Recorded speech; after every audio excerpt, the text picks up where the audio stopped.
tas bija jau no paša sākuma gan liels izaicinājums arī man saturēt kopā divus ideoloģiski pretējus spēkus, kā Progresīvie un ZZS, un tā skaitā pa vidu liela Jaunās vienotības frakcija.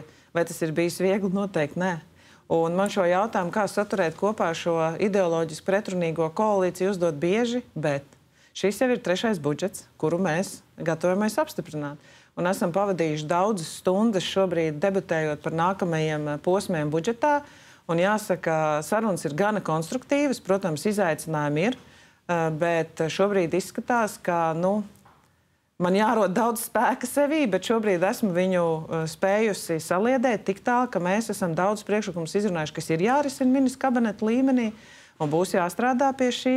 Bet, protams, ir brīži, kad uzšķeļās tāds dzirkstelis starp koalīcijas partneriem, tad mēs mazliet pamainam to atmosfēru, vai mēs mazliet pamainam, kādi cilvēki piedalās, un tad mēs varam izrunāt, kas katrai no partijām ir ārkārtīgi varbūt svarīgs, vai šī sarkanā līnija, un mēģinam to ievērot, tādu savstarpēju cieņu vienam pret otru, jo patiesībā tas arī atspoguļo mūsu sabiedrību.